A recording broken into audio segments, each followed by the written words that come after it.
here at Matchmaker Secrets, where we talk about love, dating, and relationships, and of course, matchmaking.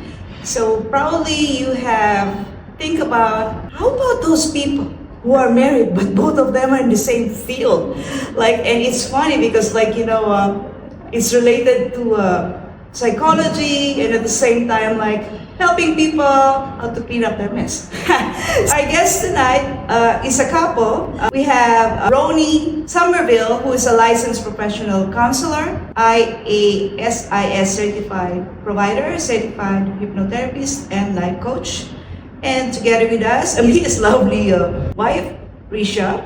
And so Resha actually is an emotional health practitioner, and she's dedicated to helping individuals break free from emotional barriers and step into their purpose. So hello, how are you? Hello, Lorii. Thank you for having us. Yes, I'm so excited because I've never had such a guest who are like a tandem in this kind of industry. We're excited to be here. Thank you so much. Thank you. Yes. Let's start the ball rolling because I'm sure a lot of people are curious. So, how did your backgrounds in coaching and counseling influence the way you connected and communicated as a couple? Yeah, very good question. So I think being a counselor, we're trained to listen, right? And one of the, things that drew her in, one of the things I wooed her with was my ability to listen and not necessarily respond, but listen to listen. And so I think that's one of the key things that helped my background in doing that, and also other types of things that we do as counselors, conflict resolution, all those neat things that we teach other people how to manage their emotions. A hot button is emotional regulation, right? Learning how and knowing how to emotionally regulate. And so kind of putting those things out there and allowing her to see that in me. Absolutely, I would agree with them. I felt like I was safe, like I could be vulnerable, and at that time, that was very important to me. So that is definitely spot on. That drew me in. So I appreciated that. Okay, so we all know that balancing love and career isn't easy. How do you make time for each other while both running your own businesses? Well, that's essential, that's important. I've learned him that after he's spent all day long counseling and helping other people, that he needs time. He needs some time to just kind of woosah. And instead of me, taking offense to that, I've learned to say, okay, well, let me give him his space, let me give him his time, and then we can come together or what have you. And then we do things together, like he loves motorcycles, so he'll go on a motorcycle ride and just do things like that. We both love thrill rides, so we find time and space in order to do things that we love to do. So, and that's essential to help us with our relationship. You have a motorcycle babe, huh? Because I was thinking, those people with boats, they have all those beautiful ladies in front, but you have her at your back, and I think that's so sweet.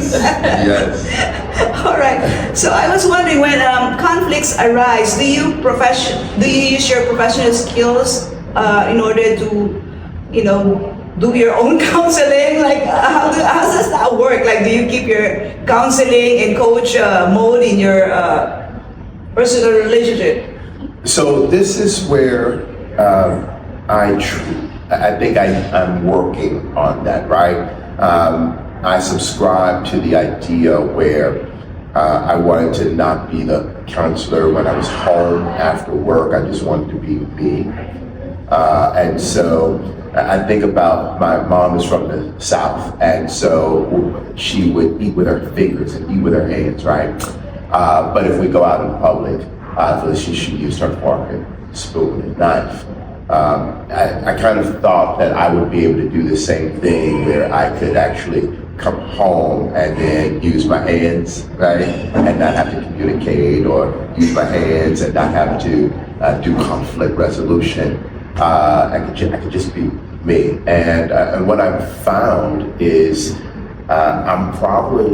that's probably not healthy for the relationship. So I'm learning to find balance, honestly learning to find balance there. I still want to be able to come home and eat with my favorites, but I'm also learning that there is a time where I'll still have to more likely be in counselor mode. I like that. My response to that, it was surprising for me to find out that, oh, you were in counselor mode. I thought that was just who you were. I thought you were being you. So I had to adjust, like, okay, are you in counselor mode? You know, because I kind of felt guilty. Like, I don't want him to keep feeling like he has to work when he's at home. But again, like you said, we're learning to kind of deal with that and balance that. So I like that because, like, you know, when people learn that I'm a matchmaker and they also know that I'm a hypnotherapist, they said, like, so how did you find your husband? Like, they asked my husband, like, you know, did she actually hypnotize you? To find you? So what has been your biggest challenge as a couple working in such emotionally demanding fields, and how did you overcome it together? I think one of the biggest challenges is because we are with people all day and giving of ourselves, learning how to have energy for each other at the end of the day. And again, just full transparency, we're still trying to figure out how to balance all of that.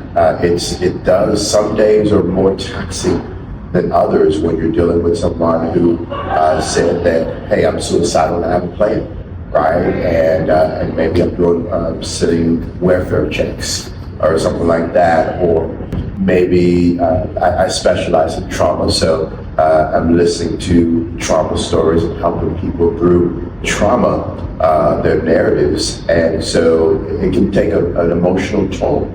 And so at the end of the day, though, I still have to come home and be that husband to her and still have some reserves. But it can be tough. it's really about being intentional. We have to be intentional with, you know, how we deal with one another, because as a coach, and we're both coaches, it's like, we know, you know, strategies, but we're gonna, you know, we're human too. So sometimes we don't necessarily use all those strategies. And so we have to really like, okay, let's step back. Let's really get to the root of what we're dealing with, and then let's move forward. But just learning to be intentional about how we, that's helping us. And then understanding that we are very different. We're kind of total opposites in a lot of ways. And then understanding that our opposites, when we come together, that's actually our superpower. And understanding, instead of letting our differences keep separating us, allow them to bring us together, because that's what we really, you know, like I said, that's our superpower. All right, I like that. They're like superheroes. I'm superpower, okay. You don't need a costume anymore for Halloween. All right, so what advice would you give to other couples who are both ambitious and career-driven about keeping their relationship strong and grounded in love? Learning to be vulnerable with one another, that's very important. Communication is key. I know that's not anything new, but it really is. Being each other's safe space. Realizing that a relationship is about serving one another, and really serving one another first. And like the question, just learning to balance that. So that's kind of some of my suggestions for it. And I also say have things that you enjoy doing together, right? I think one of the most sexiest things that you can do together is read together. All right. And so, you know, you can read a page, she can read a page, and it can be whatever you both enjoy, right? It can be some, you know, chick flick movie, book, or whatever it is, something that makes you laugh, to be a romantic comedy, whatever it is, right? Just being able to unwind, have that time for each other, and connect it in that kind of way. All right, I like that. You already have somebody to go with you with those chick flick movies. Like, you know, some other people would like to have, like, okay, oh, let me call my friends. Yeah. So I get to choose the book, and the next time she gets to choose the book. So it balances out. All right, okay, I like that. And so, can you tell me, like, you know, of course, like, there are a lot of people who are watching and they're single, and so, what advice can you actually or tips can you give to them? How can they find love at this time and age wherein people are having a difficulty? One of the things I would suggest is, number one, don't focus on the other person, right? Focus on yourself. Do the healing work for you, because what I know is that trauma is those things that are those negative emotions that are held on the inside of us, right? It's the anger, the sadness, the fear, the guilt, the hurt. That's trauma. It's not the thing that happened. That's traumatic, right? So my dad left, my mom was on drugs, whatever it is. Those things are traumatic. That's not the trauma, right? And so work through the negative stuck emotions that are inside, and in that way, when someone comes along and maybe they push a button, you know where it comes from because you've done the work, right? So focus on you first and then the other person. The other thing too is you have to, if you're gonna be successful, you have to get around people who are successful. So find other couples and spend time with them, asking them questions, enjoying their love as well, and not be offended by their love, but enjoy what do they do, and allow them to be vulnerable with you. Hey, well, we had this argument, this is how we worked it out. So you're learning from those things, and then when you finally find yours, you're like, hey, I know exactly what to do, or I got mentors around me, because it takes a village. We cannot do this alone, or be by ourselves and then say, okay, now I'm gonna find other married couples, let's go hang out with other married couples. It takes you doing that, the work first. I would say, kind of piggyback on what he said, make sure you're healed. Make sure that you are dealing with any emotional baggage that maybe from previous relationships. Because when you are healed, your energy, you put out a different vibration. And so if you're so focused on finding somebody, then you're probably not healed, because happiness is being able to be alone and be happy and be able to celebrate. I mean, I used to go shoot pool, I would go bowling by myself, I would go out to eat by myself, I'll go to the movies by myself, and I was comfortable with me. And so I believe that put out an energy that allowed him to come and find me.